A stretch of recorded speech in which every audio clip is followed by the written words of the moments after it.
Pernah dengar teman atau bahkan kita sendiri nyeletuk, aduh aku OCD banget deh kalau soal kerapian. Istilah ini kan sering banget kita pakai dengan santai. Tapi gimana kalau dibaliknya, ada semacam penjara pikiran yang sama sekali nggak kelihatan, di mana logika itu kalah telak sama kecemasan yang datang terus-terusan. Nah, kali ini kita akan bedah tuntas apa sih sebenarnya OCD itu, yang pastinya jauh lebih dalam dari sekedar suka bersih-bersih. Oke, coba kita resapi ini sejenak. Skenario yang barusan itu bukan pilihan loh, itu adalah sebuah paksaan dari dalam pikiran. Perasaan mengerikan itu terasa begitu nyata, begitu kuat, sampai-sampai melakukan ritual yang kedengarannya aneh, itu terasa jauh lebih masuk akal daripada harus menanggung resiko cemas yang bisa bikin lumpuh. Nah, inilah inti menderitaannya. Sebuah penjara pikiran yang tak kasat mata. Jadi, yuk kita luruskan satu hal penting dari awal. OCD itu bukan sekedar kebiasaan atau sifat perfeksionis. Bukan sama sekali. Ini adalah sebuah kondisi serius yang menjebak penderitanya dalam siklus pikiran dan tindakan yang super melelahkan dan seringkali terasa benar-benar di luar kendali. Kuncinya ada pada dua kata ini, obsesi dan kompulsi. Coba bayangkan gini, obsesi itu adalah pikiran penyusupnya. Pikiran-pikiran jelek, aneh, atau menakutkan yang terus muncul tanpa diundang. Nah, sementara itu kompulsi adalah solusi yang keliru. Itu tindakan yang dilakukan untuk meredakan teror dari si obsesi tadi, meskipun kelegaan yang didapat itu cuma bertahan sebentar banget. Pertanyaannya sekarang, dari mana sih datangnya mesin kecemasan yang begitu kuat ini? Ternyata, para ahli psikologi punya dua penjelasan utama yang sangat berbeda. Ini kayak ngelihat masalah yang sama tapi dari dua jendela yang berseberangan. Yuk kita lihat gimana kedua pandangan ini membangun pemahaman kita tentang OCD. Nah, ini yang menarik banget. Di satu sisi, ada Freud yang ngajak kita melihat jauh ke masa lalu. Dia percaya akarnya itu ada di masa kecil. Mungkin pas ada konflik antara keinginan anak buat bebas sama tuntutan orang tua biar rapi dan terkontrol. Jadi, ritual bersih-bersih menurut Freud itu cara simbolis buat membersihkan dorongan kotor yang terpendam. Di sisi lain, ada Ehrenberg yang lebih fokus pada apa yang terjadi di sini dan saat ini. Baginya, masalahnya bukan di pikirannya, tapi di cara kita menafsirkan pikiran itu. Dan disinilah aha momennya. Perspektif Beck inilah yang jadi dasar terapi modern paling efektif. Kenapa? Karena kita nggak bisa mengubah masa lalu, tapi kita bisa banget mengubah cara kita berpikir saat ini. Dan inilah lingkaran setan yang dijelaskan sama Beck. Begini, semua orang sesekali pasti punya pikiran aneh, itu normal. Tapi bagi penderita OCD, pikiran kayak, gimana kalau aku menyakiti seseorang, itu ditafsirkan sebagai, wah, berarti aku orang jahat yang ingin menyakiti seseorang. Salah tafsir inilah yang memicu kecemasan luar biasa, yang kemudian diselesaikan dengan kompulsi. Masalahnya adalah setiap kali kompulsi berhasil meredakan cemas, otak kita belajar, untung aku melakukan ritual itu, kalau enggak hal buruk pasti kejadian. Dan inilah yang bikin siklus yang makin kuat dan makin sulit buat diputusin. Tentu saja, ini bukan cuma soal pikiran ya. Ada fondasi biologis, genetik, dan lingkungan yang bikin OCD lebih mungkin terjadi. Mulai dari ketidakseimbangan kimia di otak, faktor keturunan, sampai pola asuh yang terlalu menuntut, semua itu bisa jadi lahan subur. Lalu, datanglah stres berat sebagai pemicu yang akhirnya menyalakan api dari kondisi ini. Sekarang, yuk kita luruskan kesalahpahaman terbesar soal OCD. Banyak banget orang yang mikir OCD itu ya sama aja dengan orang yang super rapi atau teratur. Padahal kenyataannya, OCD itu adalah sebuah spektrum yang luas banget, dari yang sangat kelihatan mata sampai yang tersembunyi total di dalam pikiran. Coba bayangkan ada sebuah garis yang panjang, di satu ujung garis ada perilaku-perilaku yang gampang banget kita lihat, tapi di ujung satunya lagi ada penderitaan yang sama sekali nggak tampak dari luar. Nah, OCD itu bisa ada di titik manapun di sepanjang garis ini. Yuk kita telusuri spektrum ini pelan-pelan. Di ujung yang paling kelihatan ada yang namanya washers and cleaners.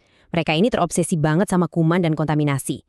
Terus ada juga checkers, yang terjebak dalam keraguan yang nggak habis-habis, bisa jadi ngecek kompor puluhan kali baru bisa merasa tenang. Makin ke tengah ada orderers, yang butuh segalanya simetris dan terasa pas. Dan di ujung yang paling tersembunyi, ada yang namanya pure O atau obsesi murni. Orang dengan pure O ini mungkin kelihatannya tenang dari luar, tapi di dalam kepalanya lagi terjadi perang hebat melawan pikiran-pikiran mengerikan. Kompulsinya pun terjadi di dalam pikiran, misalnya mengulang-ulang doa atau terus meyakinkan diri. Nah, ini juga satu poin yang krusial banget. OCD sering ketuker sama OCPD atau gangguan kepribadian obsesif kompulsif. Bedanya itu mendasar banget loh.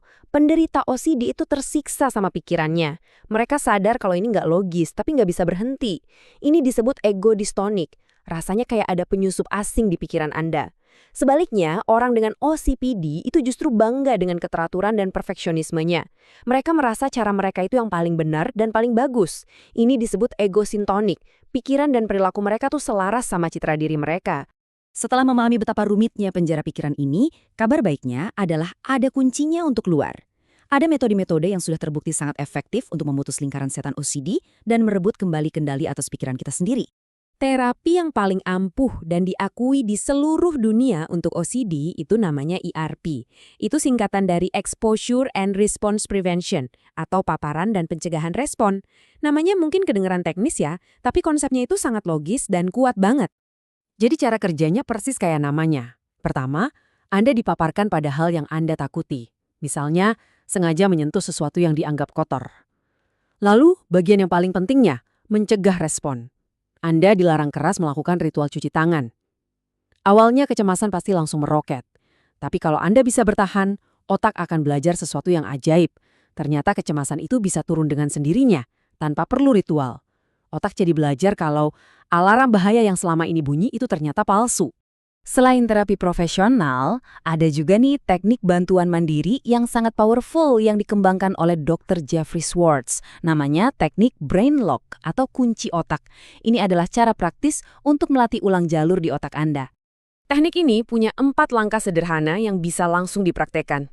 Pertama, relabel. Waktu pikiran itu datang, langsung kasih label dengan sadar. Ini bukan fakta, ini cuma obsesi. Kedua, reattribute. Ingatkan diri sendiri, ini bukan karakterku, ini cuma sinyal error dari otak karena OCD. Ketiga, dan ini yang paling aktif, refocus. Segera alihkan perhatian ke aktivitas lain yang kamu suka selama minimal 15 menit. Jangan berdebat dengan pikiran itu, cukup abaikan. Dengan melakukan ini, Anda secara aktif membentuk jalur baru di otak. Keempat, revalue. Setelah berhasil mengalihkan fokus, Anda akan sadar kalau pikiran yang tadi itu ternyata nggak seberkuasa kelihatannya. Nah, di bagian akhir ini, kita akan bahas sesuatu yang sangat-sangat penting. Gimana caranya membedakan kewaspadaan yang normal dari OCD. Ini krusial banget supaya kita nggak sembarangan melabeli diri sendiri atau orang lain. Coba kita lihat perbandingannya. Orang yang waspada itu akan ngecek pintu sekali, lihat pintunya terkunci, lalu merasa tenang dan lanjut beraktivitas. Tujuannya praktis. Nah, bagi penderita OCD tipe pengecek, tujuannya bukan kepastian, tapi buat meredakan keraguan yang menyiksa. Mereka bisa lihat dengan mata kepala sendiri pintu itu terkunci, tapi otak mereka tetap teriak. Bagaimana jika? Akhirnya mereka akan mengecek berulang kali, merasa makin frustrasi, tapi nggak pernah benar-benar merasa yakin. Di dunia profesional, ada loh alat standar untuk mengukur seberapa parah tingkat OCD seseorang. Namanya adalah Yale Brown Obsessive Compulsive Scale atau YBOCS. Tapi penting untuk diingat ya, ini bukan buat diagnosis mandiri, tapi untuk memberi gambaran bagaimana profesional menilainya secara objektif. Skala ini akan menilai berbagai macam aspek, misalnya berapa banyak waktu yang dihabiskan untuk obsesi, seberapa besar gangguannya ke kehidupan sehari-hari, dan seberapa besar penderitaan yang ditimbulkannya. Skor totalnya berkisar dari 0 sampai 40. Sebagai contoh, skor di rentang 24-31 itu dikategorikan berat. Ini artinya OCD sudah sangat mengganggu pekerjaan, hubungan sosial, dan kualitas hidup secara umum. Nah, di level ini, bantuan profesional yang menggabungkan terapi intensif dan terkadang juga obat-obatan jadi sangat penting untuk bisa keluar dari siklus tersebut. Pada akhirnya, inti dari perjuangan melawan OCD adalah belajar untuk menyadari kalau pikiran itu ya cuma pikiran. Mereka datang dan pergi, persis kayak awan di langit. Jadi pertanyaannya bukanlah bagaimana cara menghentikan awan itu datang, tapi awan mana yang kita pilih untuk kita pegang erat-erat sampai akhirnya ia berubah menjadi badai yang menghancurkan hari kita. Kemampuan untuk membiarkan pikiran itu berlalu tanpa memberinya makna yang berlebihan, itulah kunci kebebasan yang sesungguhnya.